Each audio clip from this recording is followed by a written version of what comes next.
Fala, pessoal, sejam bem-vindos ao PodPés, o podcast oficial do PES. Estamos hoje inaugurando nesse dia o nosso primeiro episódio número 1. E aqui nesse podcast você vai ter acesso a dicas para melhorar sua consulta, bons insights de empreendedorismo, insights sobre carreira médica, consultório particular. E hoje o convidado desse episódio número 1 é muito especial para mim. Aliás, foi o primeiro podcast que eu gravei. Eu fui convidada por ele lá no Toca Ficha Podcast. Poxa, é um cara que eu admiro pra caramba. Já te falei isso, né, Rubão? Sim, com certeza. Cada café que eu sento com ele, cada almoço é assim um turbilhão de insights, de novas ideias. E eu tenho certeza que ele tem muito a acrescentar aqui para os médicos que já são PES, para os médicos que não são PES, para qualquer médico, independente do tempo de carreira, do momento profissional, você tem muito a contribuir. Deixa eu lhe apresentar para a galera conhecer. Eu estou aqui com o Rubens Chaves. O Rubens é médico do esporte pela Universidade Federal de São Paulo, sócio fundador do Instituto Olimpo de Medicina Esportiva, fez um fellowship em medicina esportiva no Hospital for Special Surgery em New York. Depois eu quero que você fale sobre isso. Lógico. E founder do meu consultório particular, acho que muita gente já conhece, já segue o perfil, conhece o trabalho bacana que eles fazem lá. Bom, Rubão, seja bem-vindo. Obrigado. Posso te chamar de Rubão? Lógico, aqui? Eu sou Rubão, todo mundo me conhece de Rubão. Inclusive, nas mídias sociais, a galera já fala, ô Rubão, preciso de uma ajuda já fala, já chama Rubão. Então... Já chama Rubão, então tô acostumado. Bom, primeiro agradecer aí esse convite. Acho que eu estou muito lisonjeado de fazer parte do seu primeiro episódio aqui do PodPés.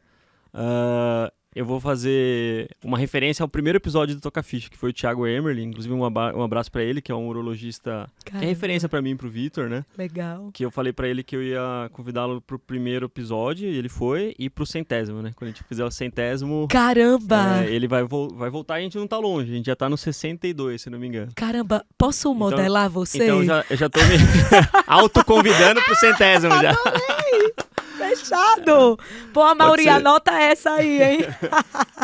Eu acho que é sempre bom a gente discutir sobre coisas que vão além da medicina, né? Com os colegas médicos que ouvem a gente e que acompanham a gente nas redes sociais. Cara, e eu acho que eu sou um grande admirador do seu trabalho, né? Desde que a gente se conheceu lá pelo Stefano, né? Um salve pro Stefano aí. É verdade.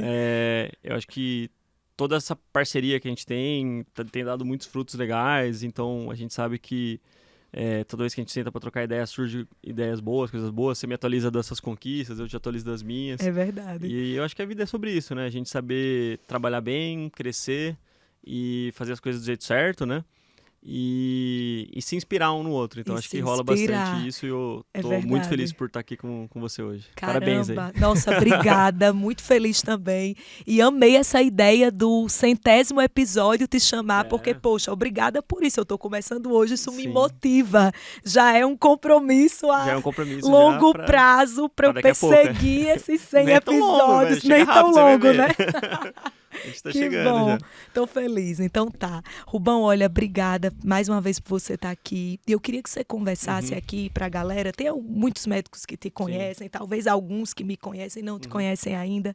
Então fala um pouquinho da sua trajetória, sua carreira. Conta um pouquinho da tua história. Eu acho que eu sou um cara muito curioso, assim. Sempre fui muito, muito curioso. Sempre quis saber como que funcionam as coisas. Eu sempre me questionei muito da vida, das etapas que a gente segue na vida, né? Desde a época que eu prestava vestibular, eu brinco que eu não tinha muita visibilidade do que eu queria ser na vida, né? Eu queria fazer economia e meu pai insistiu que eu fizesse medicina. Isso aí foi lá... Na verdade, eu sou um atleta frustrado antes de querer fazer economia, porque eu era jogador de basquete, eu era federado... Joguei jogos regionais e sempre fui apaixonado por esporte, tanto que eu virei médico do esporte. Gente, que legal. Mas em algum momento eu percebi que eu não ia conseguir ser profissional, talvez nem no Brasil, muito menos nos Estados Unidos, né? Muita habilidade para jogar basquete em alto nível. É verdade. Mas eu sou apaixonado por esporte, continuo sendo apaixonado por esporte. Olha que legal. E aí, quando eu tava finalizando ali ensino médio, aquela coisa de cursinho, né? Sabe como que é, né? Sei. A pressão da família, o que você vai fazer da vida, né? Acho que a gente ainda não é muito maduro para tomar uma decisão pro resto da vida com 17, 18 anos, que foi mais ou menos... Na verdade, entrei com 18 na faculdade. Entrou com foi 18. Com 17 que eu prestei. Então, meu pai queria muito que eu fizesse medicina, porque ele é médico e ele fez cirurgia oncológica. Olha, eu não sabia. E ele é médico até hoje, continua sendo médico. E eu sempre, pelo fato de ser muito curioso, sempre gostei de estudar geopolítica, macroeconomia, entender o mundo, assim, e como as coisas funcionam. Eu queria fazer economia, eu achava que fazia mais sentido pra mim. Cara, que legal. E aí, naquela época, eu cheguei a passar em economia. Não sabia passei na dessa. e passei em Jundiaí na faculdade. E, pô, foi uma decisão que eu tive que tomar ali. Caramba! O que é E que aí meu te pai- fez decidir pela medicina, cara? Naquele momento ali. Eu achei, com meu pensamento lá de 2008, isso aí foi, acho que 2007, 2008, quando entrei na faculdade, que a medicina ia me gerar mais segurança, assim. Na minha cabeça, praticamente adolescente, né? Acho que vai gerar mais segurança. Meu pai já é médico e ele me influenciou bastante. E ele tentou influenciar meus irmãos, mas os meus irmãos não foram na Nem- dele. só você Só eu que que acabei escolheu. fazendo medicina. Meu irmão fez engenharia e minha irmã fez economia. Só que hoje eu percebo que eu meio que resgatei tudo aquilo que eu queria viver, né? Profissionalmente e pessoalmente. Nossa. Que é ser empreendedor de alguma maneira, né? Então, eu tenho os meus projetos, como você falou, né? O consultório, a Olímpico, eu fundei em 2020. Em 2021, eu fundei o MCP, o meu consultório particular. Tem agora a ultrassonografia do esporte, que eu acabei de falar também. Verdade. Fala um pouquinho desse novo projeto aí, fiquei sabendo Que agora. é o projeto que eu, basicamente, agora eu faço um fellow de 1 ano, que eu entrego conhecimento técnico de ultrassom para quem quer aplicar ultrassom musculoesquelético na prática clínica, né? Legal. Principalmente para ortopedista, médico do esporte. Reumato, de repente. Reumato também, tem um neurocirurgião também que provavelmente vai entrar. Então, para quem quer trabalhar com prática de ultrassonografia Imagina o quanto musculoesquelética que no isso consultório, agrega, né? O muito, consultório particular. agrega muito. E aí eu percebo que na minha trajetória, depois que eu entrei na faculdade, fui na residência, tudo, meio que eu voltei para esse lugar de querer ser economista de alguma maneira, sabe?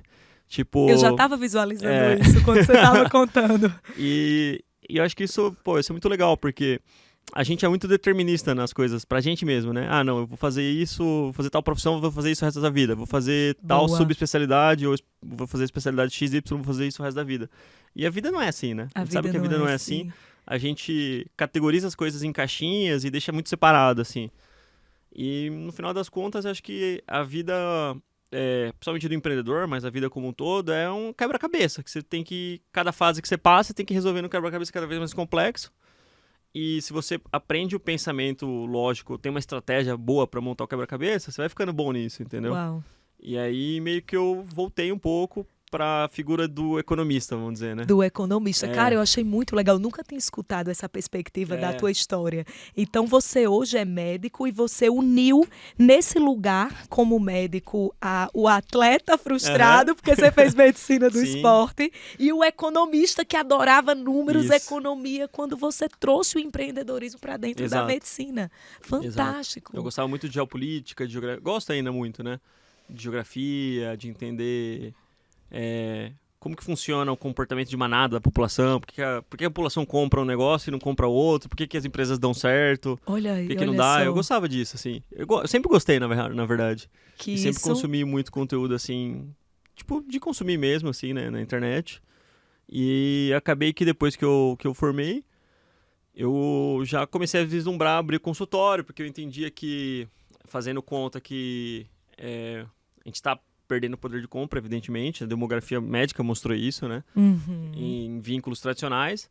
E aí é uma coisa que você começa a ficar calejado, né? O primeiro plantão é muito legal de dar, né? Porque, pô, primeiro plantão, não sei o que, tal, Tá vou arregaçar, animado. tal. Primeiro mês você ganha muito dinheiro, você tá animado.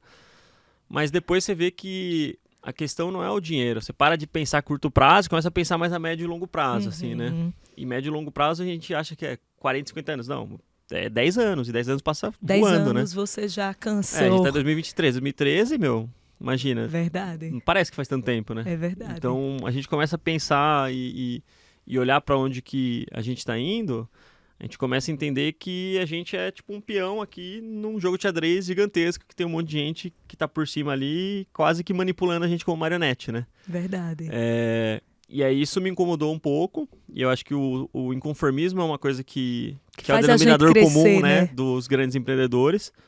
É o cara que não se a grande diferença do cara que faz as coisas e o cara que pensa em fazer e não faz, depois reclama, fala, puta, podia ter feito antes, é que o senso de conformismo passa pelos dois, só que o cara que não vai é o cara que foi reclamando. Verdade. É o cara que tá sábado à noite, se for lá no mesmo hospital, nessa cidade aí, você que tá ouvindo, você vai ver o mesmo cara reclamando da medicina. E continua lá. Falando que tá cara a faculdade de medicina, que não sei o quê, e continua lá. Às vezes o cara é bom tecnicamente, entendeu? Verdade. Pedindo a mesma pizza todo sábado.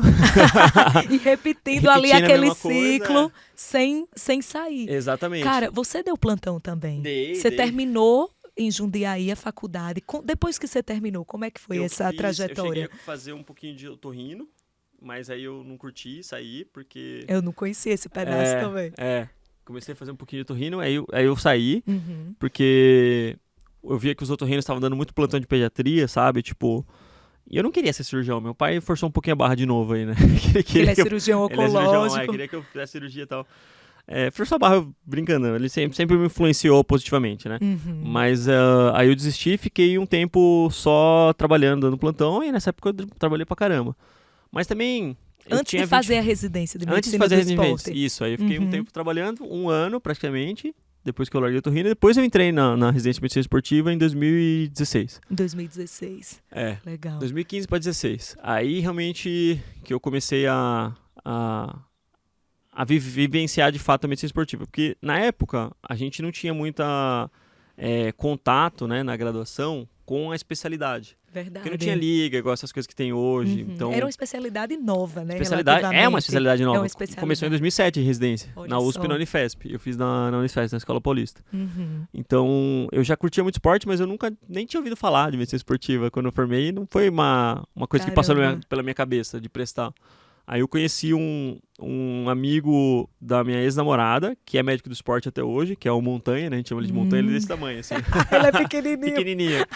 E eu acompanhei ele durante um tempo no Desportivo Brasil, que é um clube aqui do interior de São Paulo, no ambulatório da Unifesp. Falei, cara, isso aqui é sensacional, pô, isso gera valor bastante. Até pensando sobre a ótica de empreendedorismo, que não era uma coisa forte na minha vida naquela época, mas, Sim. Cara, a galera que faz esporte, que consegue... abandonar o sedentarismo, que sozinho é um fator de risco, assim, monstruoso, né? Uma pessoa sedentária já coloca a pessoa com a 4ª causa de morte isolada do mundo já ali, Verdade. né? Tipo, tagueada nela. Então eu falei, cara, isso aqui é muito legal, porque une uma coisa que eu gosto, que é a paixão pelo esporte. Massa. E naquela época eu vinha de 1 ano de plantão muito pesado. E eu meio que fiquei um pouco sedentário, sabe? E engordei bastante. Cheguei a pesar quase 3 dígitos. Cheguei a pesar 99. Foi mesmo. Eu não cheguei a 3 dígitos ali e falei, cara, não dá, cara. Ali você declarou o fim. Vou mudar a rota. Aí eu comecei a correr, porque eu jogava basquete, né? Você lembra que eu falei? Legal. E aí eu jogava no contexto de intermédio, na faculdade. Sim, a intermédio, famosa. E aí chegou uma hora que não tinha mais competição, né? A gente disputava pré-intermédio. E eu tava na residência, não. Eu tava naquele ano ali meio que... Você não é nada, você tá só dando plantão, tentando descobrir o que você vai fazer da vida. Aí eu comecei a correr, né? Naquela época lá. Você voltou a correr nesse contexto, então. Antes de entrar na medicina do esporte. Comecei a correr, comecei a me exercitar. Na verdade, eu comecei a correr no primeiro ano de residência. Porque eu fiquei muito tempo... Era insano. Era tipo... Eu cheguei a dar, sei lá, 30 plantões no mês. Tipo, 1 por dia, praticamente. Caramba. E não era 1 por dia, porque tinha dia que eu ficava 24. E emendava com o do dia seguinte, já dava 36, sabe? Cara, você então viveu, assim, o ápice dessa jornada cansativa de plantão. Vivi. Ali, você sabe bem o que é isso. Em que momento, Rubão, assim, você virou a chave para você... Eu sei que você já pensava em consultório, mas qual que foi o ponto de inflexão para você dizer assim, cara, não quero isso aqui para mim, vou investir no consultório particular? Demorei um pouquinho ainda, porque naquela época eu tava meio rebelde, para ser sincero, assim. Eu contei essa história no podcast do Michael, que é um dos nossos sócios lá da Lenda Medicina, né? Sim, eu conheço o Michael. O podcast, que ele fala sobre dinheiro. E eu era o dublê de rico naquela época, né? Porque eu tinha formado, tinha acabado de terminar o relacionamento. Era a primeira vez que eu tinha grana, a primeira vez que eu tava, tipo, morando num apartamento alugado, porque antes era república, né? Aquela coisa, seu pai que paga, né? Você não tá em casa, mas, tipo... Você tá na guarda-chuva do seu pai e da sua mãe. E aí, tipo, solteiro, com grana, né? A gente acha que aquela grana vai ser pra sempre, que vai ser fácil sempre e tal. Que a gente A vai gente se ter ilude, o gás sempre Aí pra eu dar comprei aquele plantão. BMW, inventei de comprar um apartamento com meu pai, num negócio lá que foi mal furada. É aqui perto, inclusive, no Jardim das Perdizes aqui. É aqui na esquina aqui. Comprei um apartamento lá, meu. Caramba! Uma loucura, assim. E eu não tinha, apesar de eu gostar, né, dessa parte de economia e tal, eu não tinha um discernimento do dinheiro, né? Eu não tinha. Pra mim era tudo minha moeda era os plantões. Plantão. E a gente E com pensa 24 assim anos, mesmo. você dá o gás. Você tá no auge da sua vitalidade. Você, vai dar plantão, sábado você sai, entendeu? Dá rolê até tarde, domingo você acorda e vai pro plantão. E vai pro plantão. É. E você acha que isso é normal, entendeu? É verdade. E a cultura é muito essa, da galera que forma, né? Tipo, não, tem que arregaçar e dar dinheiro, porque a gente trabalhou pra isso. A gente se ferrou, né, na faculdade, cursinho, residência, pra ganhar dinheiro. Pra ganhar. Só que isso daí eu costumo brincar que dura 2 anos, né? 2 anos. Durou pra máximo, você pra 2 mim, durou anos. 2 anos. Como no é que R1 foi a ainda virada? tava pesado, ainda dando plantão. Aham. Eu tinha um concurso em Caieiras, era concursado, que loucura. Que eu carregava desde 2015, ali quando eu formei. Como médico clínico Médico geral. clínico geral. Aham. Era sabadão à noite, eu ia e... Era plantão. Plantão. Caramba. Plantão, assim, porta e pegava de tudo, assim. Plantão pesado Aqueles mesmo. plantões. Do mal, assim. Do mal. Do mal. Tocando Tem que ficha. ficar lá no cross, cadastrando paciente grave. Paciente grave. Era uma loucura. E aí, eu acho que, tipo, eu não me arrependo do que eu fiz, porque eu aproveitei muito também. Porque a Sim. gente, às vezes, sofre muito. Não, eu tenho que ser perfeito desde a hora que eu formar, tudo. Cara, cada um tem o seu tempo de amadurecimento, vive o que você tá vivendo, curte, entendeu? Porque eu fiz alguns sonhos, tipo, eu fui assistir 2 finais de NBA, finais de conferência nos Estados Cara, Unidos. que legal. Viajei sozinho pra Tailândia, fiz um monte de coisa. E eu acho que a gente tem que fazer isso. É verdade. Tá tudo Você bem, sabe? Você tinha o gás, né, naquela hora. Eu poderia ter sido um pouco mais inteligente, aproveitado e guardado um pouco mais de dinheiro, porque eu gastei muito dinheiro com besteira também, entendeu? Uhum. Mas a gente não tem essa A gente consciência não tem. financeira. A faculdade não ensina tem. isso. E aí, assim, quando eu comecei a residência, eu ainda tava nessa pegada Do plantão. de plantão e não sei o quê, e a residência também é puxada no primeiro ano. Depois o segundo ano fica mais de boa, né? A medicina esportiva, e o terceiro ano é bem mais de boa.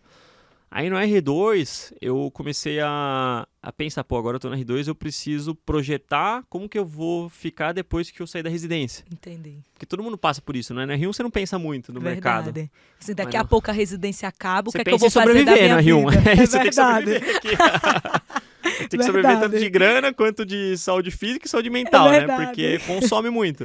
É pesado, qualquer um É R1 é pesado. Aí depois no R2 sobra tempo, você começa a falar, pô, mas e aí, será que eu vou fazer, né, meu, quando eu formar? Será que eu vou continuar dando plantão? Se você faz a residência, você já parte da premissa que você não quer continuar dando plantão, porque você quer trabalhar com a sua especialidade, né? É isso, eu acho que o médico que faz a residência, ele pensa na residência médica como uma oportunidade dentro da medicina de você sair daquela vida de plantão e você ganhar mais, com mais qualidade de vida. Sim, consultório. é isso. E aí, não era óbvio pra mim o consultório. Não era nada óbvio, porque eu achava que era... Eu achava o consultório, eu colocava num pedestal muito alto, assim. Que achava que não era pra você. Era muito, né, sofisticado, requintado. Já tem um nome, que já tem um nome forte pra ter procura. Eu tinha essa ideia, né, na minha cabeça. Pô, eu acho que deve ser legal fazer consultório, mas eu vou... E tanto que eu comecei a atender no consultório, primeiro eu fiquei num consultório de fono, eu e o Vitor, né, que é o meu sócio no MCP. Que era atrás de casa ali na Vila Mariana, que não tinha muito a ver com o nosso público, que eu comecei a atender atleta amador, tal, ele começou a trabalhar um pouquinho mais com... Um pouquinho o perfil do que você trabalha também com diabético, um pouquinho mais idoso, Obesidade. Na verdade. E aí, naquela coisa, a gente começou a testar, validar algumas ideias, mas era consultório que, tipo, ele andava mais de lado do que crescia de fato, né? Já era particular ali? Você era já particular. atendia só particular? Sabe por quê? Porque a especialidade nossa, ela agora que tem alguns convênios que estão credenciando a medicina esportiva, nunca foi credenciado, entendeu? Nunca foi. Isso foi bom, né? Foi bom, isso é bom de certa maneira. Forma. Porque você não tem a opção do convênio, você já tem que procurar particular. Você tem que ir pro particular. Poxa, massa. Isso foi bom. Mas aí a gente começou a testar naquele modelo e eu comecei a trabalhar com alto rendimento. Eu comecei a trabalhar no São Paulo, comecei a ir como estagiário. Com atletas de alto rendimento.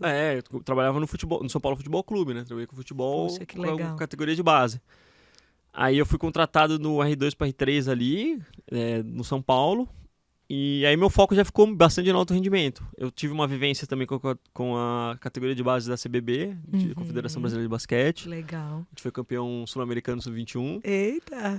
E basquete era um esporte que eu gostava muito também. Então meio que naquele momento eu sabia que o consultório era uma saída, mas eu não sentia que, pô, isso aqui vai ser pra mim logo depois que eu formava. Não acreditava muito não. na ideia de que teu consultório ia dar certo. E até pra você viver dele. Até porque eu sempre fui uma pessoa muito introvertida, né? Eu nunca fui um cara muito expansivo, assim, que pega a câmera, fala igual você, assim, entendeu? Eu sempre fui muito introvertido, sempre fui muito na minha. E não quer dizer que eu não tinha amizade, eu sempre tive muitos amigos, fui uma pessoa social, não era antissocial. Mas ao mesmo tempo não tinha essa... Talvez desenvoltura. A desenvoltura, e eu tinha muito esse pensamento de que 2017... mais ou menos quando eu tava no R2 para R3, que era o auge do Instagram, da blogueiragem mesmo, quando começou mesmo o negócio, né? 2017, ali. Foi quando eu comecei também o Instagram. Quando o pessoal começou. Eu tinha, mas eu nunca postei nada, assim. Acho que eu só comecei a postar no R3, talvez, ali, bem timidamente. Então isso era uma barreira também que me bloqueava com relação ao consultório. Eu achava que, tecnicamente, tinha que ser muito acima para você já começar a ter, e você tinha que meio que blogueirar demais, sabe? Entendi. E eu sentia que o meu perfil, assim, não era tão esse. Nossa, muito legal, porque tem muitos médicos Muita que não gente, têm esse perfil, assim. Para algumas pessoas é mais fluido essa comunicação nas câmeras, fazer conteúdo, mas para outros isso é um terror, assustador, né? Exato. E como que foi o bom? Então, assim, a partir disso, né, com essas dificuldades mapeadas, como é que foi sua virada, assim? O que é que você começou a fazer até chegar no Instituto Olimpo, né, do jeito que está hoje? Foi bem rápido, na verdade, porque aí eu comecei já tinha passado um bom tempo já de plantoneiro e tal, e já comecei a me incomodar, e comecei a virar o tiozão do plantão mesmo, aquele cara que só reclama, acorda de madrugada e acha ruim, sabe? Tipo, pô, você tá lá, você tá sujeito a isso, né? Não tem essa de se achar ruim, né? Não tem essa. Chegar lá tem que vestir a camisa e trabalhar. Ninguém te obriga a fazer o negócio, né? Você tá lá porque você quer, no final das contas. E aí eu comecei a perceber que eu precisava achar uma saída para isso, para não ter que depender dos plantões. Não que eu não gostava, no final das contas, eu sempre gostei de trabalhar com plantão, porque você pode ajudar muitas pessoas, de fato, no plantão. A gente se sente útil, né? Sente útil, principalmente trabalhando ali na urgência. E aí eu comecei a trabalhar no particular, eu fiquei muito tempo no SUS, e aí depois, o SUS é guerra, né?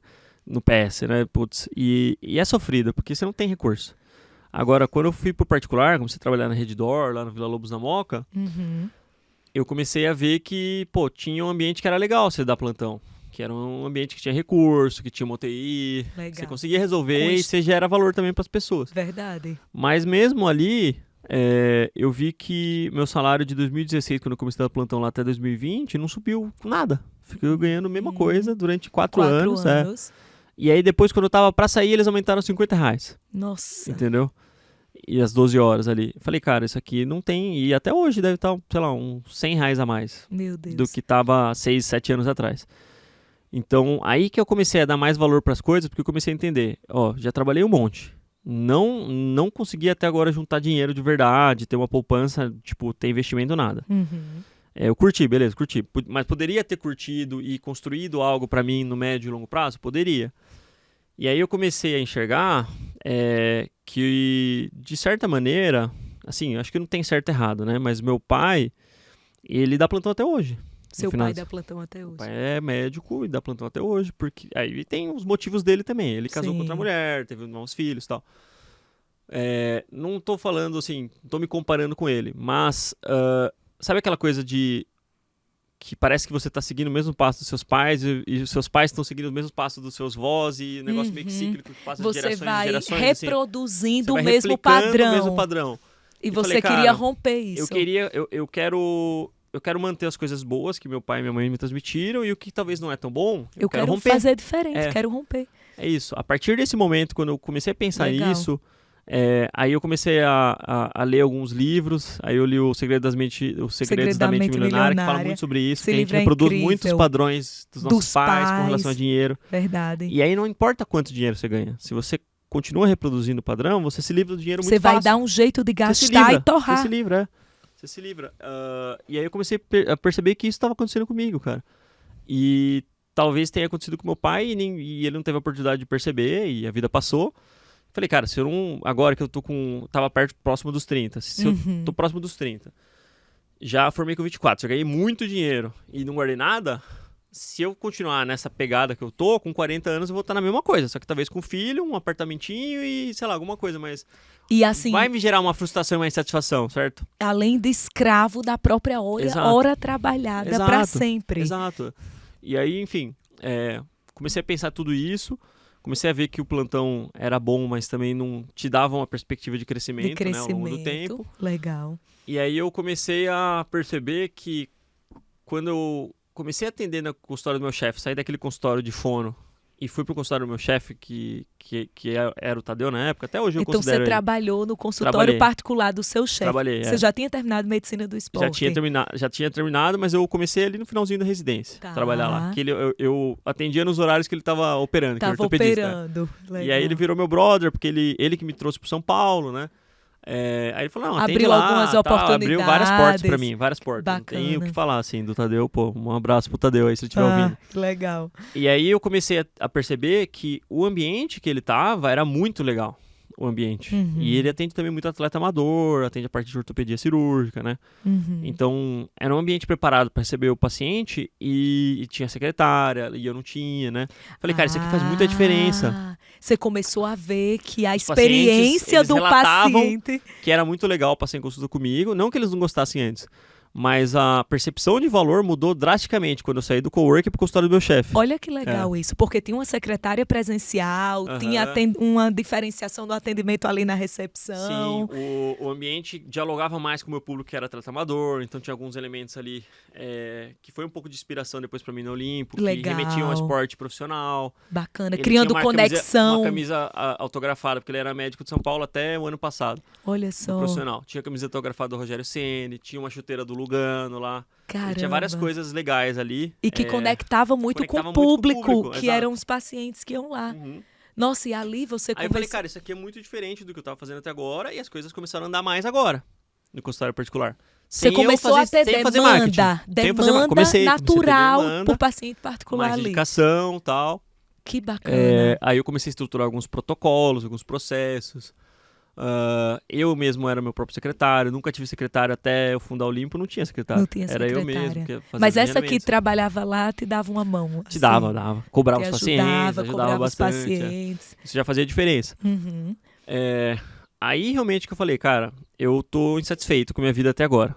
Não porque o que eu vivi, já vivi, né? Tipo, não tô reclamando do que eu vivi. Eu vivi super bem. Isso ali era 2020? 2019 para 2020. Tá. 2019, na verdade. 2019. E aí eu falei, se eu continuar vivendo igual um moleque, que eu vivi igual um moleque, depois que eu formei 24 até os 27 anos, fazia o que eu queria, gastei dinheiro com o que eu queria, solteiro, não tinha um objetivo, assim, não, eu quero fazer isso, meu propósito de vida é esse, eu não tinha, não pensava nisso. Mas se eu continuar nessa pegada, eu vou ser um eterno adolescente. Eu posso ser feliz? Posso ser, mas... Foi muito maduro, assim, você ter essa sacada ali. Já tava com 30 anos, né? Tinha que amadurecer, né? Se eu não fosse maduro ali... É verdade, mas é que às vezes tem pessoas que se dão conta disso muito tempo depois, assim, desperta pra essa coisa de... 50 anos que ainda é adolescente, entendeu? É verdade. Caramba, que legal, Rubão. E aí eu fiz essa autorreflexão, assim... comecei a namorar, que é uma coisa que homens valorizam suas mulheres, porque a mulher sustenta o homem, cara. Tipo, eu não teria construído nada do que eu construí sem minha esposa. Gostei dessa parte. Sem a Thaís, não tem assim, menor possibilidade. Legal. E ela não é que ela é minha sócia, tipo, nas empresas, tipo, ela é minha sócia na vida, né? Ai, que legal. Mas, tipo... Parceira. Ela é parceira, entendeu? E quando você junta com uma mulher, você assume um compromisso, você automaticamente se ajeita na vida e fica mais produtivo. Você começa a traçar objetivos, pensar no projeto uma casa, família. Isso faz diferença na vida do cara. Legal. Faz diferença. Então isso também fez bastante diferença. Comecei a namorar, a gente já estava planejando casar. E aí, insatisfação com o plantão. Eu percebi que o que eu costumo dizer que é o meu MVP. Na época eu não sabia que era o meu MVP, mas ali foi o meu MVP no consultório do meu chefe. Eu comecei gastei um pouquinho de dinheiro para entregar alguma coisa um pouco diferente. E a experiência que eu proporcionava já era muito acima da média do que os pacientes encontravam ali de maneira geral.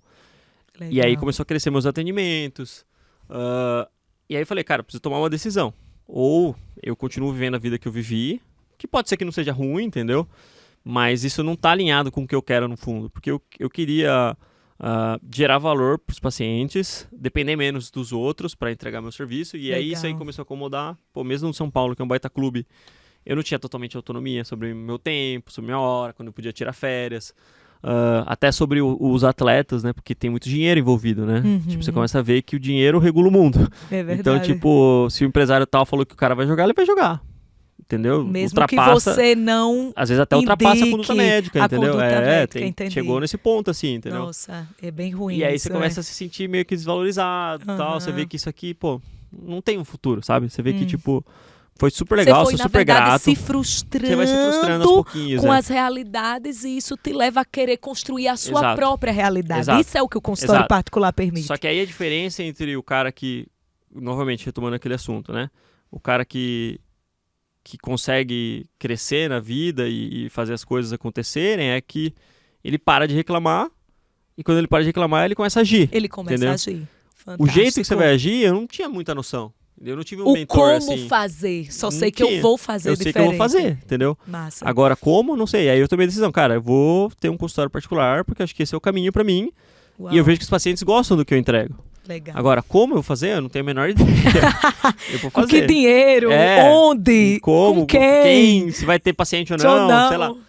Aí vai surgindo os questionamentos, mas eu queria fazer, eu estava disposto a pagar pra ver se ia dar certo de fato. Mas, e aí, Rubão, só uma pausa, porque assim, essa virada que você está falando, que você toma a decisão de fazer o consultório particular, que você não tem nenhuma clareza de como vai ser, onde vai ser, se vai dar certo ou não, é aí que muitos médicos param. Assim, eu chamaria isso de barreira do terror. Sim. Porque muitos querem, até sonham com a ideia do consultório, mas, cara, não estão dispostos a tolerar esse risco, essa incerteza, esse cenário obscuro.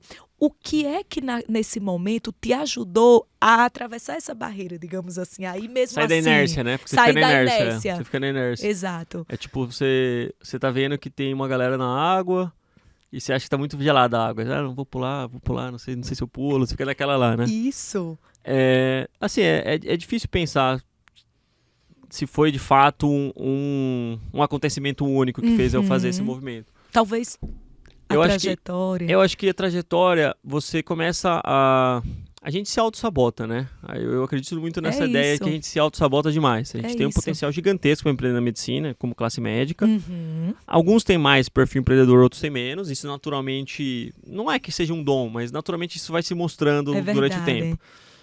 Mas cada um tem o potencial de, pelo menos, ser um profissional autônomo que tem o próprio consultório entre quatro paredes e com secretária virtual que seja e trabalhar para ele. Isso aí todo mundo tem. Sem trabalhar para ninguém. Agora, o potencial de crescer, de escalar o negócio, eu entendo que não é para todo mundo e tá tudo bem. Acho que dá pra ser super feliz com um consultório único, às vezes até mais do que o cara que tá cheio de dor de cabeça ali. Verdade. Construindo uma estrutura gigantesca, entendeu? E sobrecarregado, enfim. Verdade. Eu sabia que eu precisava dar esse passo, e no final das contas eu percebi que, cara, tirando o meu chefe, o Tadeu, que me ajudou muito, enfim, me abriu as portas. Talvez te inspirou a ter o seu próprio. A gente tem uma relação muito hierarquizada na medicina, a gente respeita muito isso e eu acho que isso é super bonito na medicina. Tem que ter hierarquia, cada um tem que aprender com o cara que é mais experiente. Mas tem uma coisa que me incomodava, que era, os chefes eles cobravam demais. E chegava até um ponto de ser um pouco ciumento, ter um pensamento escasso de, não, esses são os meus pacientes, vocês não tocam neles, ninguém abre, tipo, a estratégia de consultório, ninguém fala nada disso. Entendi. E eu falei, mas por que é assim, né? Por que os caras têm um pensamento tão pequeno, né? E aí eu comecei a perceber que a galera, de maneira geral, na medicina, principalmente os mais antigos, eles acham que é um jogo de soma zero.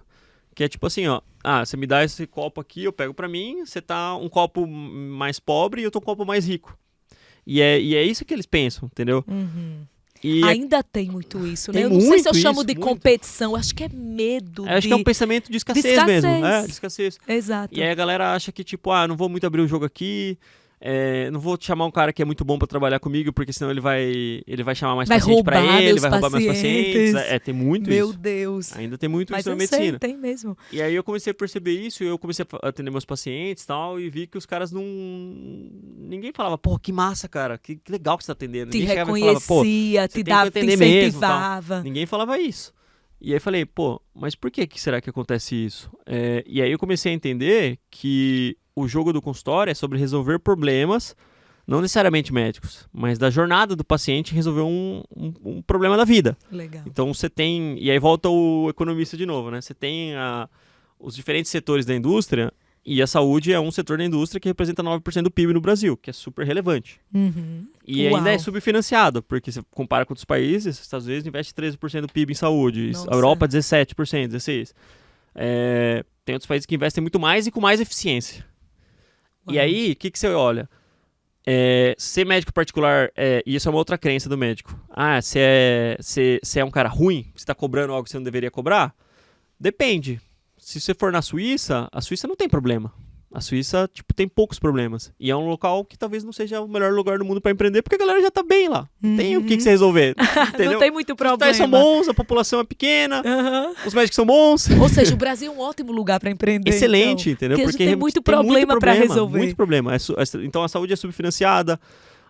A galera, mesmo pagando, encontra soluções ruins. Hoje eu converso com, sei lá, eu sei que no Pará, porque eu tenho alunos do Pará, você deve conhecer também a galera do Pará. Sim. Um salve pra galera do Pará. Legal. A maior parte dos consultórios médicos particulares, não tô falando do SUS e nem do convênio, é por ordem de chegada no Pará. Isso é uma realidade. Particular. Por ordem de 350 chegada. consulta em Marabá, isso. Gente. Uma aluna minha falando. Uhum. E era ela sócias e era por ordem de chegada. Chega às 7 horas da manhã, você vai ser de manhã. Mas que horas? Não sei. Chega cedo. Ou seja, porque é por ordem de chegada. É por ordem de chegada. Tem acesso a um serviço de então, qualidade. Você começa a olhar, você fala, cara, tecnicamente eu sou bom. Talvez eu não seja melhor que meu chefe, mas se eu conseguir resolver um problema da jornada do paciente relacionado à resolução do problema dele, eu vou gerar muito valor para esse cara. Muito entendeu? Legal isso. Então, assim, o que te encorajou, me encorajou a dar esse passo foi ver que você podia agregar mais valor, além da competência técnica, sim, que ia te consolidar, provavelmente. E ouvir os clientes, ouve os pacientes. A gente não ouve os pacientes. É verdade. A galera reclama muito da experiência em saúde. É verdade. E não é à toa, entendeu? E aí a gente fica assim, ó, a mulherada médica que tá ouvindo a gente vai se identificar com esse discurso.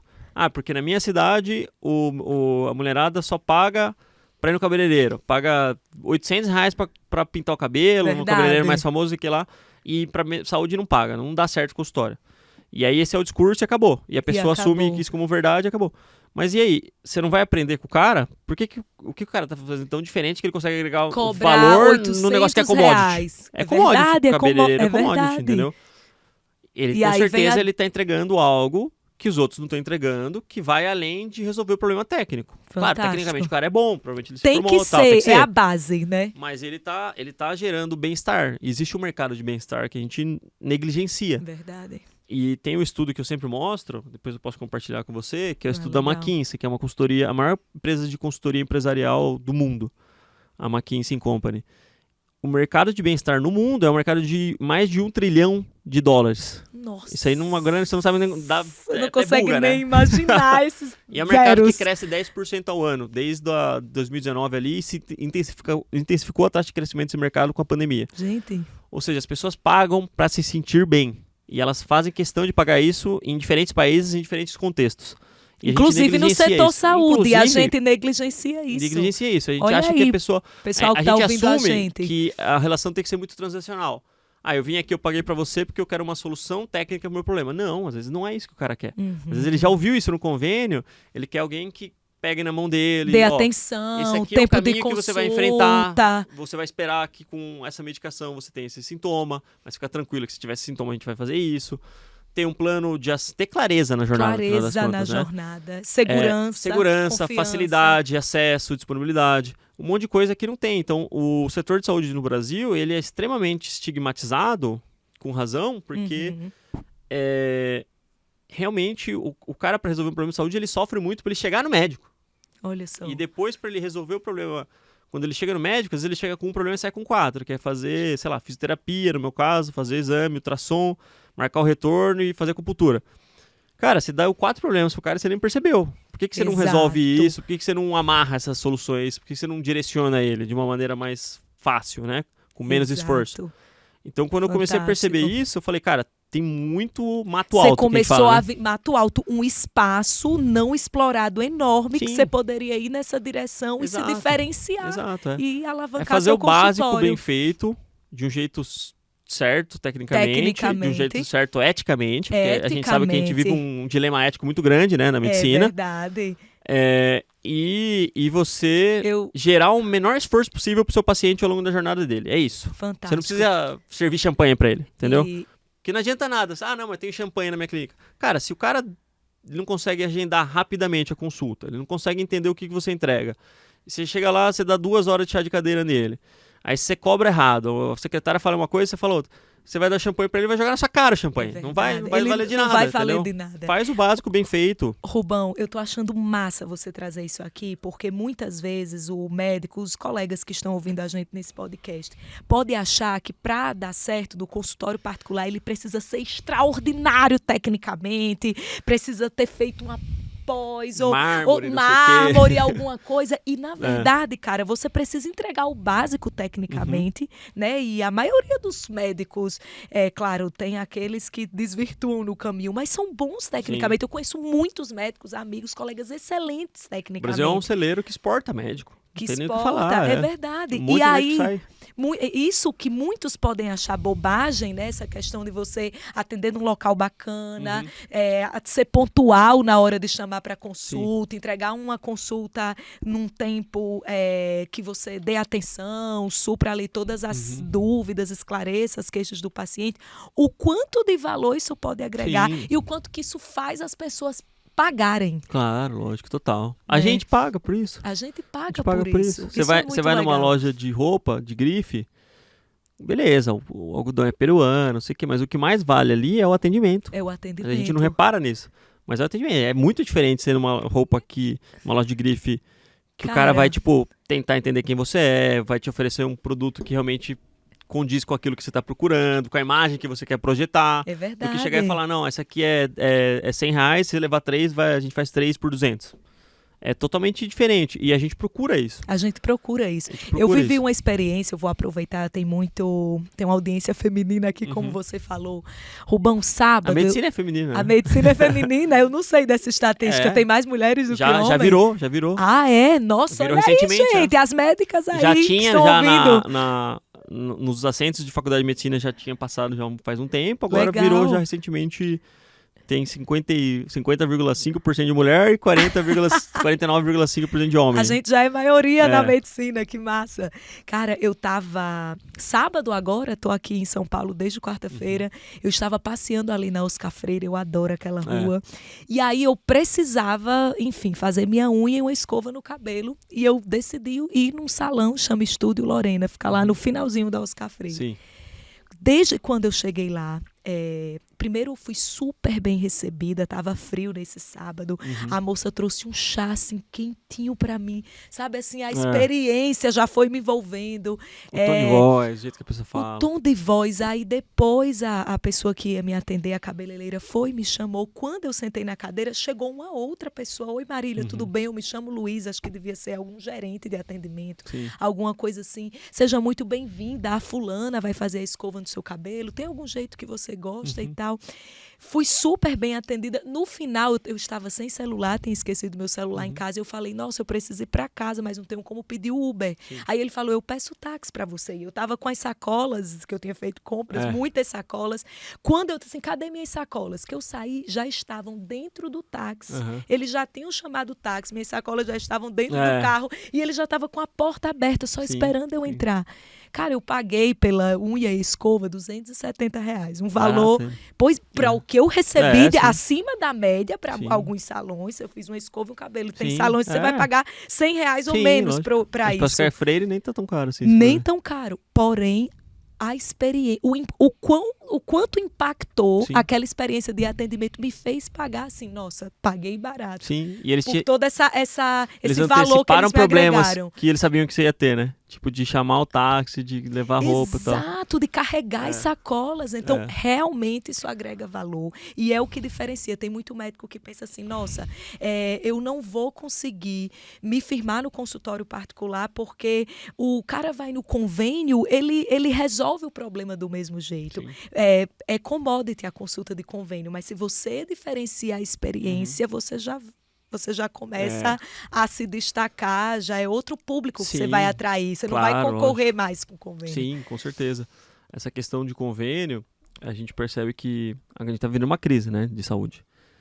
Tipo, eu falei 9% PIB do Brasil em saúde. 4% é SUS, isso aí é meio que tipo congelado por lei. Tipo, tem uma parte que é da União, uma parte que é dos estados e outros municípios. E meio que não vai mudar isso, né? Difícil mudar isso. Nossa. 5% é saúde suplementar, que é medicina de grupo. Que 25% da população tem acesso. Legal. Que é 50 milhões de brasileiros. É importante isso? É importante. Mas isso daí é suficiente para resolver os problemas de saúde? Jamais. Não é suficiente. Tanto a grana, quanto o jeito que a galera gerencia isso, quanto a conta até de sinistralidade, né? Porque a galera usa, a galera é internada, a galera não sei o quê, e a galera paga, e aí o convênio às vezes não fecha a conta. Aí o convênio pega o quê? O que eles pegam ali? O que um gestor pega, né? Porque a gente está no mercado corporativo, né? Recentemente a gente foi adquirido pela AF, a gente começa a entender mais o mercado corporativo legal. E dos grandes players. O cara vai pegar ali um relatório gerencial, DRE, que a gente fala, né? O balanço, né, da empresa, e é um balanço gigantesco, de bilhões. Sim. E ele vai ver, tá dando prejuízo. Mas qual que é a linha mais cara de custo de um hospital? Cara, frequentemente vai ser insumos, aparelhos e manutenção desses aparelhos, né? Equipamento de UTI, exame de imagem e tal. Só que isso também você não consegue reduzir muito, porque você tem que negociar com o fornecedor, é dolarizado, não sei o quê. E o outro gasto é pessoas. E qual é a pessoa que ganha mais no hospital? É o médico. E aí o cara fala, então corta isso aqui, meu. Corta e vê se a galera vai aceitar, mas não vai ter uma galera que vai sair. Não, troca, põe outro, entendeu? E é isso que o jogo que os caras jogam, entendeu? É um cara que, tipo, ele não tá ali no hospital ali embaixo, vendo diariamente a rotina dos pacientes e ouvindo os níveis de satisfação do médico e do paciente.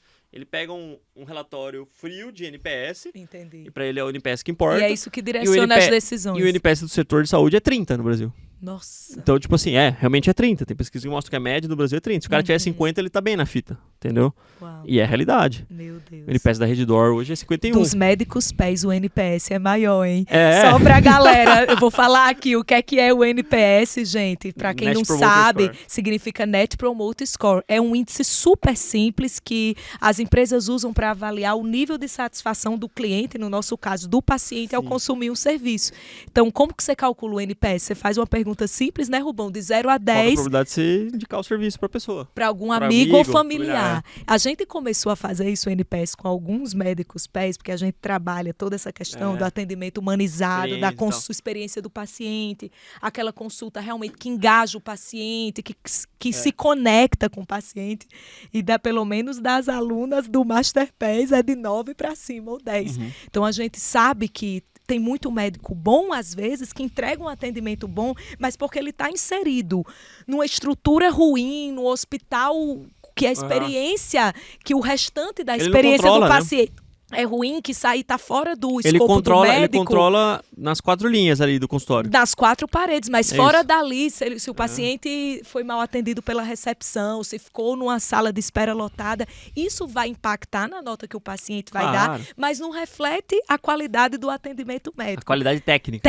Né? Não e aí, Rubão... Não tem correlação. Não tem correlação. Voltando para a realidade do consultório particular, o que é que motiva, pelo menos que me motivou a querer ter minha própria clínica, meu próprio consultório, era eu controlar esses outros aspectos também. Sim. Não apenas a consulta, mas garantir... Pré-consulta, pós-consulta. Pré-consulta, pós-consulta, que o paciente ia chegar, ia ser bem recebido, relacionamento, ia ter um café, minha sim. secretária ia dar atenção a ele, ia conversar com ele, ia acolhê-lo. Então, eu acho que você querer construir seu consultório, o médico que realmente é comprometido, Sim. quer entregar esse todo de qualidade para o paciente, a única saída é ele investir no próprio consultório, né? Porque aí, novamente, né, o convênio, eles estão tendo prejuízo operacional continuamente e não existe uma perspectiva de melhora de remuneração médica nessas vias. Não existe. Vai melhorar R$50 por cada 2, 3 anos, mas não vai acompanhar a inflação. Sim. E aí que você mensura que seu poder de compra está mantendo ou se você está vendendo cada vez mais horas para manter seu poder de compra. Basicamente é isso, né? É matemático o negócio. É isso aí. E aí, quando o cara enxerga isso, ele percebe que, beleza, eu preciso sair daqui e parar de entregar uma receita com um receituário certo. Porque isso daí todo mundo faz. Ele vai encontrar isso no SUS, só que numa conjectura, numa situação totalmente diferente, que ele vai ter que esperar muito, que ele vai ter que... Então, nesse âmbito, ninguém está gerando bem-estar para o paciente. Agora, se você consegue entregar a mesma coisa que o cara entrega, ou às vezes até melhor, tecnicamente. Porque você tem mais tempo, né? E o tempo é uma limitação também para você dar um diagnóstico de depressão. Em 15 minutos, você não psiquiatra... E aumentar a satisfação do paciente. Eu acho que tem a ver com o tempo que ele tem de consulta. E aí você tem que pensar também na adesão, porque esse é um grande problema e isso é uma coisa que você aborda e que você vende muito bem isso, né? Uma solução que faz os pacientes aderirem mais aos médicos. Engajarem. Você só consegue ter adesão se o paciente gostar de você e se ele se conectar com você emocionalmente. Exatamente. E isso você faz gerando bem-estar no primeiro momento, entendeu? É isso aí, cara. E isso vai impactar a vida dele, vai causar uma transformação real. Porque a grande dificuldade do médico clínico, principalmente que eu ouço, e a gente tem uma base de alunos e seguidores clínicos muito grande, você também. O clínico, ele tem que se conectar em primeiro lugar e depois ele tem que abordar tecnicamente o problema. Porque se ele não se conecta, isso aí. O paciente não vai aderir, não adianta. Fantástico. Entendeu? Então, eu acho que muito dessa contraposição, desse contraponto entre convênio e particular, parte do pressuposto que você vai ter que gerar uma experiência melhor, entregando a mesma capacidade técnica que você tem no convênio, porque você não vai deixar de entregar, né? Você não vai entregar meio diagnóstico para o paciente no convênio, então não existe isso. É verdade. Você vai entregar o máximo que você puder, dentro das limitações que você tem ali, porque não é você que está dando as cartas ali, né? Exato. Você é só um peão num tabuleiro de xadrez grande ali, num jogo de gente grande. Um peão muito valioso, por sinal, né? Valioso, mas é um peão. Mas com atuação limitada. Com atuação limitada e que não tem tanta voz ali. Quem tem a voz final é o gestor do plano de saúde, do SUS, sei lá, independente do ecossistema que você se encontra.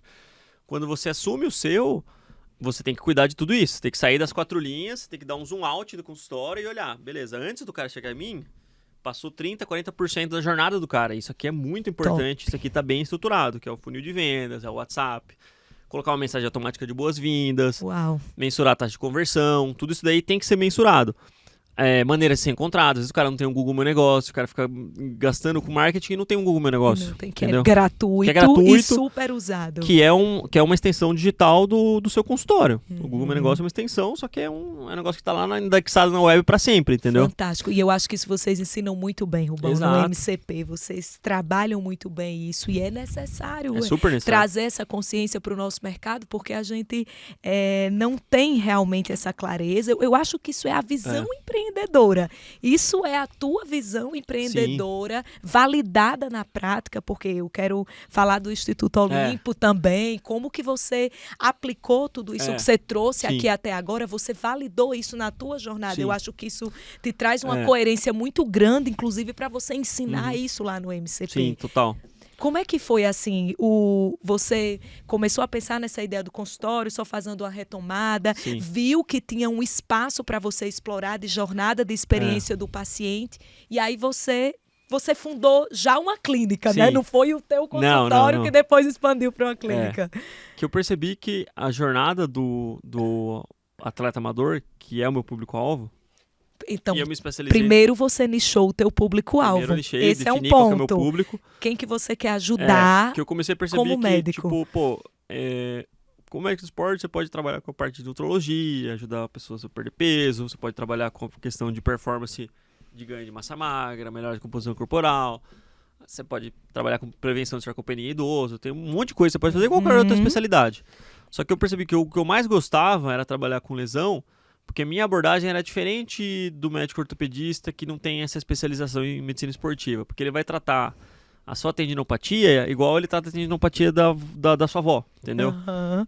Que não tá errado, mas é que ele não tá pensando na sua demanda fisiológica. Que você vai ter, que você vai correr, que você vai fazer algum esporte, que você vai ter uma demanda maior. E aí eu percebi que esse era um mercado que estava sendo bastante, assim, mal resolvido os problemas desses atletas amadores em termos de saúde de maneira geral. Então o cara ia num ortopedista comum, tem muitos ortopedistas bons hoje, que pô, eu conheço, que inclusive trabalham comigo no Olimpo, que tem esse know-how de esporte. Legal. Mas a maioria não tem. Então eu falei, cara, tem uma grande lacuna, é algo que eu trago muito valor, eu validei isso no que eu chamo de MVP, que é o mínimo produto viável, na clínica do meu chefe. Falei, cara, comecei a trabalhar com isso, comecei a ver mais gente. E a galera começou a me dar feedbacks muito bons. Pô, doutor, você me tratou de um jeito diferente, eu tive resultado com outros médicos que eu não tinha conseguido.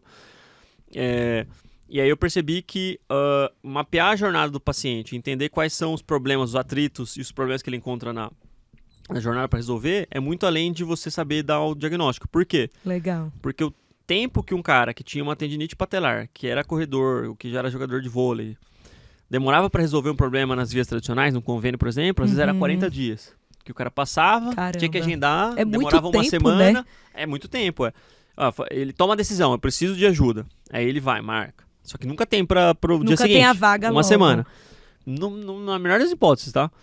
Uma semana, aí chega no médico, 20 minutos de consulta, o médico mata o sonho dele, fala, você vai ter que parar de correr, você vai ter que parar de fazer seu negócio, porque você tá machucando o seu tendão, você vai ter que fazer fisioterapia, fazer um exame, e marcar o retorno pra gente ver o exame e definir o tratamento. Mais E 30 aí, dias.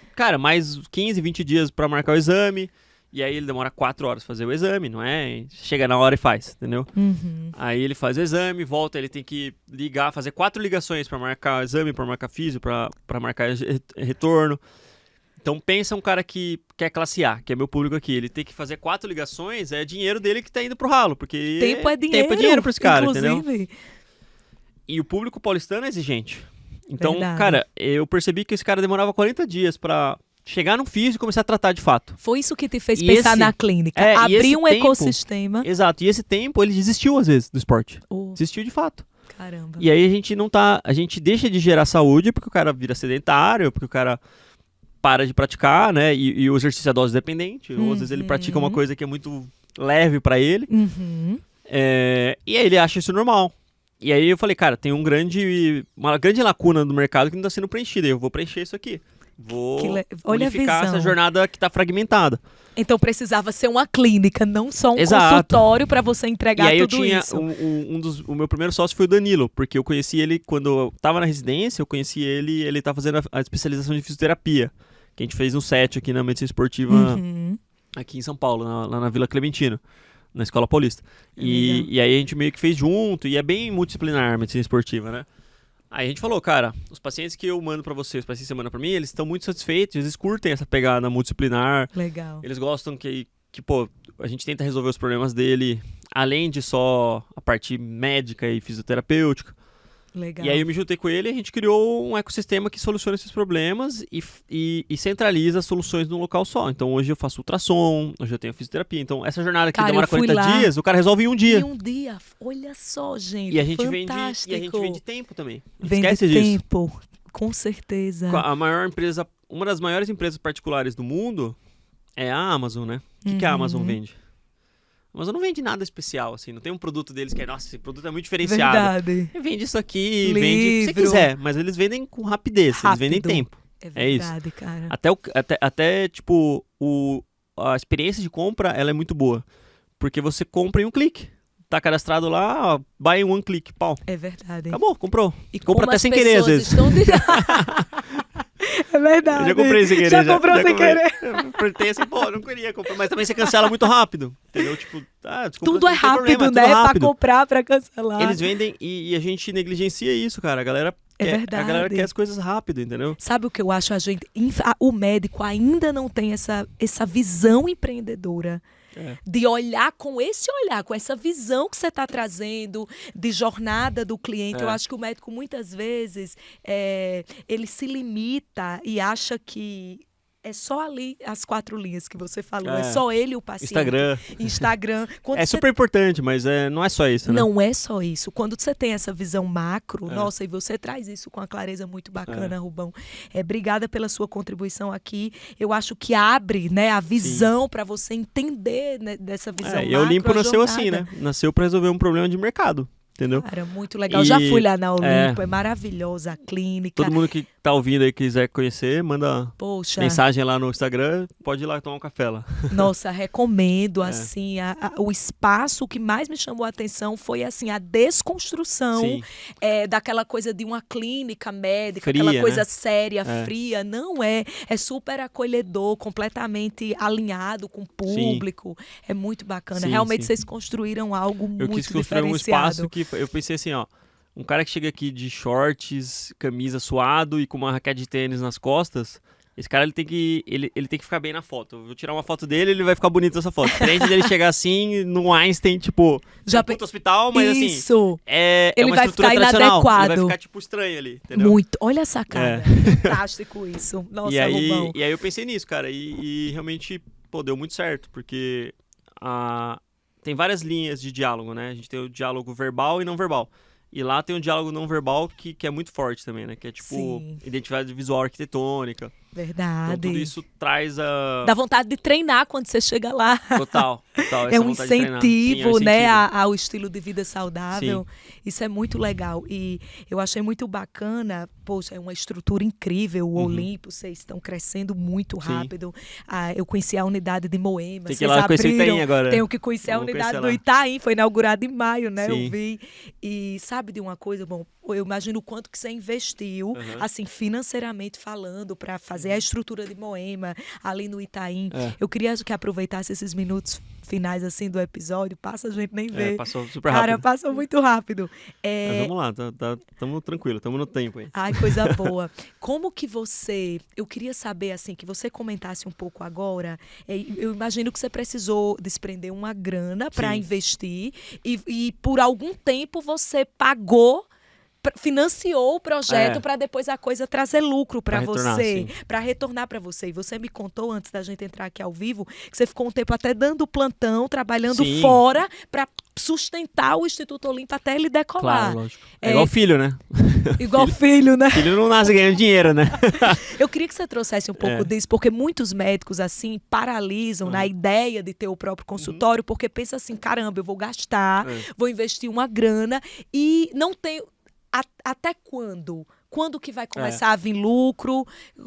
Eu acho que a melhor maneira da gente entender e tangibilizar isso, esse risco que a gente toma... Exato, um risco. A melhor maneira de você entender isso é você comparar você com outras profissões. Porque, tipo, a gente fica muitas vezes na bolha da medicina. Fule um pouco a bolha da medicina e olha as realidades que tem. Legal. O meu irmão é engenheiro. Para ele empreender, ele trabalha em uma empresa e não ganha mal. Mas ele, assim, tá feliz, ele tem um bônus e tal. Mas para ele empreender, ele tem que largar o emprego CLT dele, ele não tem plantão. É verdade. Ele tem que largar e acabou. No máximo que ele vai conseguir fazer um Uber, assim, por fora e empreender, tem a empresa dele. Um economista, a mesma coisa. Um advogado, a mesma coisa. Ele vai ter que sair do escritório que ele trabalha. As pessoas não têm part-time job de maneira geral, assim. O médico tem vários part-time jobs que conseguem coexistir e isso faz parte da cultura médica no Brasil. Legal. Tem vários vínculos. Isso é bom por um lado e ruim por outro. Mas o lado bom é, você consegue construir a sua empresa. Fantástico. E consegue se bancar durante um tempo. Achei incrível isso. E assim, de uma maneira que você não precisa assim, se matar. Você não precisa trabalhar todo dia, de segunda a sexta, de plantão à noite para se bancar. Você não precisa. Se pegar 2 plantões noturnos já é suficiente. Rubão, então deixa eu pegar isso valioso que você trouxe agora para trazer uma visão para os médicos que estão ouvindo esse episódio. Cara, vamos aproveitar o lado bom da gente ter o plantão, porque o plantão, ele é uma maneira de você ganhar dinheiro rápido, certo. É um paraquedas. E você usa esse plantão para financiar um projeto que vai te dar um retorno a médio e longo prazo, que é o consultório. Foi o que você fez, né? O risco, foi o que eu fiz também. No final das contas, muito bom. Existe, mas é baixíssimo, se você for ver. Porque o médico é a categoria de profissionais liberais, autônomos, que mais pode empreender, que tem mais potencial de empreender e que menos empreende na prática. É mesmo esse dado aí, interessante. Sim. Porque assim, Você vê startup de saúde, tem um monte de cara que é engenheiro e que é economista e que tá empreendendo no setor saúde. É que o setor que a gente tá é muito lucrativo, mas a gente não tem visão de como aproveitar tem muita jeito de muito problema para resolver, né? Muito quebra-cabeça para ser montado e o médico, ele não toma o risco porque, ao mesmo tempo que ter outros vínculos é bom porque te dá uma segurança, é um paraquedas gigantesco. O plantão é um paraquedas gigantesco. E minha conta foi, beleza, hoje eu ganhei tanto. Para eu construir o consultório, eu vou gastar tanto. Sei lá, eu contei essa história do documentário, né, que a gente fez recentemente do documentário. Eu gastei legal. 80 mil, foi meu investimento inicial e cada um dos sócios deu 80, né? Uhum. Foi, sei lá, eu gastei em torno disso também. Uns 240 total. Entendi. Pra fundar, pra deixar bonitinho, um espaço de 60 metros quadrados, com os equipamentos e com tudo. E tem um fluxo de caixa mínimo ali pro negócio rodar. Pensa que, beleza, eu fiz isso, só que ao mesmo tempo, eu tinha 4 períodos do consultório no começo, 3, sei lá. O resto eu ainda estava no São Paulo, eu dava plantão. Você tinha como vínculos. Segurar as pontas, claro. Digamos assim, até o Olimpo decolar. Lógico, então eu tinha um paraquedas gigante. Massa. Entendeu? Se desse alguma coisa ruim... E a gente tem... A gente tem um paraquedas gigantesco. A gente se segura nos convênios, se segura nos plantões. Só que ao mesmo tempo que isso é bom, às vezes pode ser ruim. Porque acomoda. Porque acomoda. É às vezes isso o cara, aí, já tô cara. Por que eu vou empreender? Então, a visão legal, que é legal trazer pra cá, é você aproveitar. Eu gostei dessa definição que você trouxe. Part-time jobs. Eu não conhecia. É tipo a oportunidade de você ter vários vínculos ao mesmo tempo, até diversificar suas fontes aí de receita e você usar isso de paraquedas pra construir teu plano a longo prazo. E é lógico que a gente fica falando assim, tem muita gente que fala de consultório particular, a gente fala, e tem que ter mesmo, acho que quanto mais é melhor.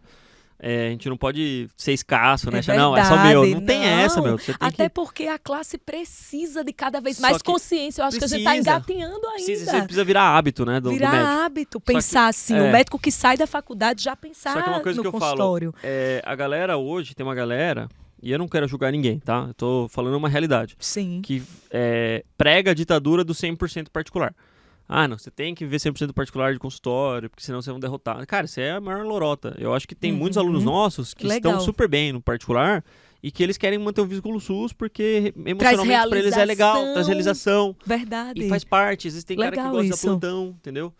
Pô, o Silvio é um cara fantástico. Se sente útil, gosta de ajudar ali. O Silvio trabalha com a gente lá, o Silvio Pova, uma boa parte de vocês já devem conhecer. O Silvio, gente. Cara, ele dá plantão no Einstein, ele gosta, e ele quer ficar até os 40, ele já falou isso. Eu vou ficar aqui até os 40 porque eu gosto, eu aprendo, eu tô num ambiente que é legal. Então, assim, você tem que saber usar as ferramentas dos vínculos que cada vínculo proporciona de maneira positiva para você e construir sua história a partir disso. Fantástico. Se você vai viver 100% ou não, vai depender de uma série de fatores, né? Se você quer isso ou não, Se você quer isso ou não. Eu acho que você está trazendo essa liberdade. Exato. Então, você começar e você testar e validar as hipóteses e aprender um pouco como funciona a empresa, eu acho que é para todo mundo. Todo mundo consegue. Aonde você vai chegar vai depender de uma série de outros... de decisões familiares, de decisões que você vai ter que tomar em conjunto com outras pessoas, de sociedade que você for fazer. Verdade. Do seu momento de vida. Às vezes você vai estar num momento que você vai querer dar o gás, vai ter um momento que você vai ter que segurar um pouco mais. Tem alunas minhas que falam, Marília, eu vou casar, então assim, dar plantão é a melhor coisa agora. Eu paguei meu casamento plantão dando também. Plantão, o meu também.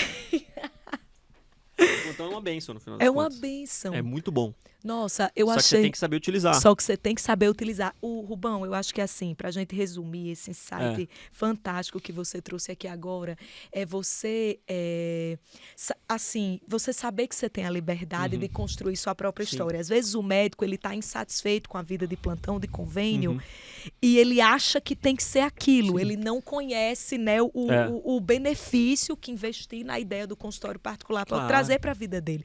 Do mesmo modo, você trouxe um contraponto interessante. Não é só viver do consultório, e se você não conseguiu isso, você é um derrotado. Porque às vezes o cara tem seu consultório, mas ele se realiza atendendo no vínculo público. Eu achei fantástico você trazer isso. Cada um tem o seu tempo de maturação, de maturidade, E a liberdade de você, com consciência, conhecendo os dois lados da moeda, escolher qual é a história, qual é a carreira médica que você quer construir para sua vida. Total. Maravilha. Eu acho que tem N maneiras de você se desenvolver. A única coisa que você não pode é você num contexto que você não tá feliz, que você vê que não tem uma perspectiva de crescimento. É isso aí, cara. Que emocionalmente você não tá feliz, às vezes financeiramente você não tá feliz, ou financeiramente você pode até estar bem, mas emocionalmente você não tá bem, e achar que isso é pra você o resto da vida, e não é.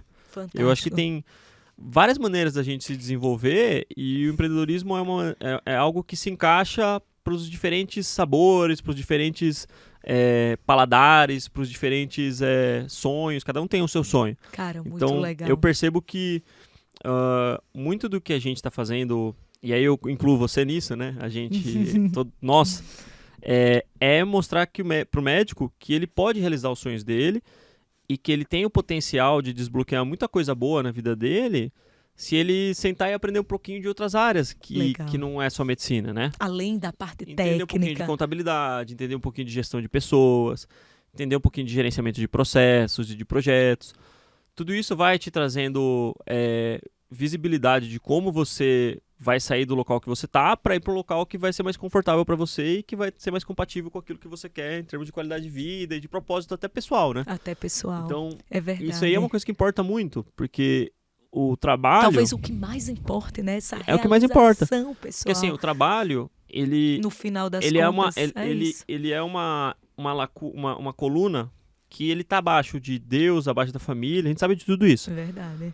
Mas ele é uma lacuna muito importante, porque ele, no mínimo, ele vai preencher 1/3 de toda a sua vida. É verdade. O trabalho. É 1/3 de toda a sua vida, cara. 1/3 você tá dormindo, então ele representa metade da sua vida. Verdade. Do mínimo, que sobra, no mínimo, do tempo em vigília, ele é metade. Então, assim, ele não pode ser uma coisa pesada, sabe? Você não pode acordar... E é isso que mais, tipo, me faz continuar nessa empreitada de trazer tesão de exercer a medicina de novo, sabe? Que legal, porque a galera às vezes acorda, cara, domingo já tá com síndrome do pânico, já tá passando mal. E é o jeito que a galera chega pra gente, pra você também, você sabe disso. Sim. Segunda-feira de manhã o cara olha no espelho, o cara tá derrotado. Entendeu? Segunda-feira de manhã o cara tá derrotado. No início da semana. Porque sabe que vai ser pesado, ele sofre assédio no trabalho, ele sofre assédio do paciente. Tá insatisfeito. Cansado, e não tem grana, cara. Não tem grana que paga isso aí, dinheiro. velho. Não tem. Você pode ganhar 200 mil. Se você tiver nessas condições, você vai ser infeliz. Não tem.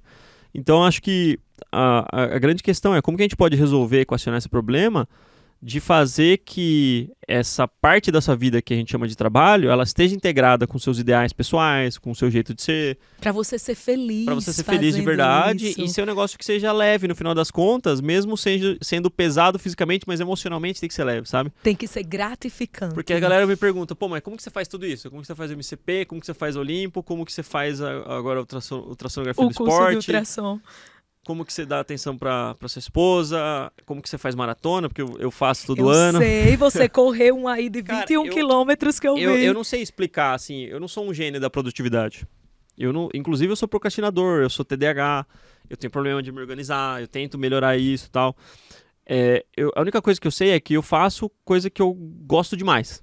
Tudo que eu faço, eu gosto demais. E eu ponho sangue, ponho energia mesmo no negócio. E isso dá resultado, sabe? Sim. Tecnicamente, eu sou brilhante? Talvez não, eu melhorei muito. Pra quem olha pra mim há 3, 4 anos atrás, nem acredita o que eu me tornei hoje. Mas eu acho que o principal drive de crescimento é você fazer aquilo que realmente brilha seus olhos, que tem paixão, que você tem vontade de fazer. Uau. Porque isso aí supera os momentos ruins. Porque, cara, consultório não é, você sabe? Assim, às tem, vezes tem momento que dá vontade de desistir, também. cara. Você fala, pô, por que eu tô, né? É cansativo. Mas quando você vê um paciente te trazendo um depoimento que se transformou a vida dele, quando você vê um funcionário seu feliz pra caramba porque tava ganhando menos do que a metade, né? Tipo, uma secretária minha que tá realizada pra caramba, na tua e que tá curtindo o rolê e que é bem tratada, que tem convênio, porque a gente paga convênio. Verdade. Quando você vê o efeito que você tem na transformação da sociedade como um todo, é muito louco isso. Isso faz você pôr mais gás e mais energia, entendeu? Fantástico. E a gente não gera valor só pra gente, a gente gera valor pro paciente e pra cadeia produtiva, né? Porque a gente tá gerando emprego, a gente tá trazendo uma solução boa, a gente tá levando a barra, né? Porque aí a galera começa a ver, pô, mas os caras estão fazendo, então dá certo também. Então vou fazer também. Começa a se inspirar, você contribui com a própria classe. Uau, cara. Então tem um monte de gente fazendo, subindo a barra, e isso gera valor e gera um mercado novo no final das contas. É dinheiro novo que a gente tá fazendo, né? E aí, tipo, encerrando agora aqui com essa ideia da economia, né? Que eu falei, não é um jogo de soma zero. Sim. Porque você vê que você começou falando isso. Não é um jogo de soma zero. Você tem cachorro, você tem pet? Ou gato, alguma coisa? Não. Você não gosta? Não. Tem gente que gosta. Provavelmente várias mulheres... Nada contra, gente, quem gosta. O mercado pet, acho que é é o maior exemplo de que você faz dinheiro do nada. Porque é um mercado bilionário, tem várias empresas que têm um capital aberto hoje, pets e tal. O que era 10 anos atrás? Nada. Nada. Tipo, os caras conseguiram vender um bem-estar relacionado a cuidar de um animal. Isso gera valor para as pessoas. Tem gente que tem depressão que compra o cachorro e fica bem, entendeu? Verdade. Não tem como você querer botar preço nisso. Verdade. Isso gera valor. Então, assim, a gente às vezes não consegue tangibilizar 100% como a gente faz isso, mas a gente constrói dinheiro novo. Verdade. No mercado novo, trazendo soluções diferentes para um problema que é velho. Verdade. E a gente fica só olhando, não, eu vou fazer a mesma coisa que os outros. Não, você vai fazer diferente, isso vai gerar valor e é um ciclo positivo eterno, é uma espiral ascendente eterna, entendeu? Uau! É Romão, é muito legal te ouvir, cara. Você Obrigado. É uma máquina, assim, de visão, de insights. Eu aprendo sempre pra caramba quando eu troco uma ideia Obrigado. com você. Tô bastante feliz aí de estar aqui. Inspiradora a sua trajetória, é inspirador, assim, teu caminho, sabe? Tudo que você tá construindo é bonito de ver. Cada vez que te encontro, você já deu 3 degraus pra cima. Eu fico mó feliz com tudo isso. Obrigado. Te agradecer aí, muito por toda essa contribuição que você deu para a comunidade de médicos pés, para médicos todos os médicos pés e não pés que estão seguindo a gente. E, cara, pra gente terminar esse episódio fantástico, fantástico, incrível, eu queria que... Cara, você tem uma trajetória tão bacana assim na medicina, porque tudo que você falou, você encontrou propósito, realização pessoal, retorno financeiro, você conseguiu conectar tudo aí. E eu queria que você deixasse uma mensagem assim final para todos os médicos, independente da especialidade, independente do tempo de atuação, se a pessoa está começando, se já está com 20, 30 anos aí de jornada. Que mensagem você deixaria para essa galera? Acho que a mensagem que eu vou deixar foi uma frase que eu ouvi de um aluno nosso que participou do último evento presencial nosso, que é o Caio Marques, um abraço para ele. Legal. Que eu não vou lembrar se essa é a estrutura da frase certinho, mas vou passar a ideia aqui, tá? Que eu acho que é uma frase que me marcou muito recentemente, eu tô pensando muito nela recentemente. A coisa mais importante é manter a coisa mais importante sendo a coisa mais importante. Essa é a frase, né? Uau. E eu acho que, tipo, cara, essa frase é... Repete aí, por favor. A coisa mais importante é manter a coisa mais importante sendo a coisa mais importante. É isso. Quando você entende isso, você... continua crescendo, mas você não se desvirtua, né? Você continua mantendo o que é mais importante sendo mais importante. Uau. Então, acho que é muito isso e eu deixaria também uma outra frase que mais importante do que a guerra, porque a gente vive uma guerra em termos de, todo dia não é uma fácil luta, o Brasil, né? Todo dia é uma luta. A gente... a felicidade são alguns momentos ali que a gente comemora algumas coisas, mas a rotina do empreendedor, ela é monótona, né? Se for ver, não é sempre feliz, você não tá sempre com um sorrisão na cara. Não. E eu acho que o mais importante é quem tá com você nas trincheiras do que a guerra em si, né? Porque são as pessoas que estão mais próximas de você, as pessoas que construíram isso com você, seus pais, sua mãe...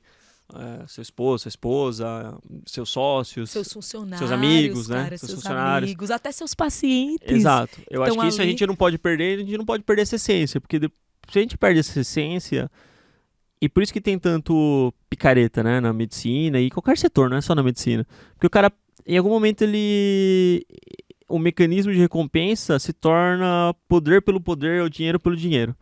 E aí o cara se desvirtua, entendeu? Então acho que o mais importante é isso, é manter a coisa mais importante sendo a mais importante. A coisa mais importante. Cara, eu vou levar essa pra mim, porque... E quem tá com você na trincheira, cara. É isso, porque perdeu a guerra. Tudo bem, você tem sua esposa, tem sua família lá. Você não vai ter muita coisa, mas a estrutura que é a coisa mais importante tá lá. Entendeu? É isso. Porque muitas vezes você chega... Tem muita gente que chega no pódio, e eu já vi isso já, até com um aluno. O cara chega no pódio, mas ele tá sozinho. Não tem ninguém pra comemorar com ele, entendeu? Poxa. A galera já vazou.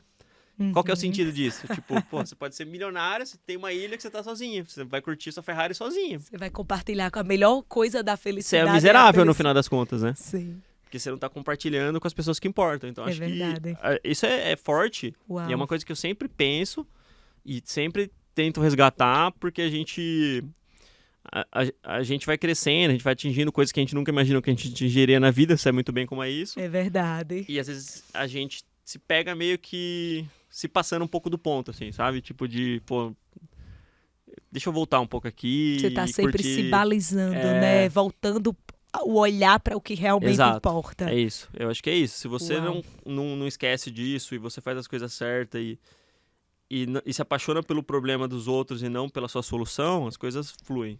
Uau! Nossa, gente. Rubão, Valeu, obrigada!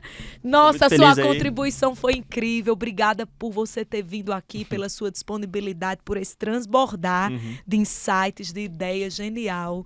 Esse episódio vai ser inesquecível, o episódio número 1 do PodPés, o podcast oficial. E eu tô muito feliz. Eu acho que Obrigada. Eu acho que vai ser o primeiro de muitos, de centenas, milhares. Espero o convite pro episódio 100. O episódio 100, gente, anotem aí que vai chegar. Parabéns, eu acho que você tem transformado as vidas de... Eu acho que eu senti muito essa energia quando fui no seu Mastermind, né? Como, de fato... Obrigada. Cara, você tá gerando uma coisa muito positiva pras pessoas, pras médicas, pras famílias, sabe? Tipo, dá pra sentir isso e dá pra sentir que é um negócio de verdade. Então, tudo que é de verdade, tipo... Fica em pé, né? Não importa o que aconteça. Tem momentos ruins, tem momentos que a gente sabe que, a gente fica se questionando e tal, mas só continua que tá bonito de ver. Nossa, obrigada. Quanta honra suas palavras. É Pessoal, esse foi o episódio número 1 do PodPés, o podcast oficial do PES. Eu já quero te convidar para se inscrever no canal do YouTube. Clica aqui embaixo, se inscreve no canal, ativa as notificações. A gente já tá lá no Spotify, segue lá no Spotify também o PodPés. Em breve a gente vai liberar muitos episódios, muitos bons insights e provocações para te ajudar aí na sua jornada médica. Vem comigo que vem muita coisa boa por aí.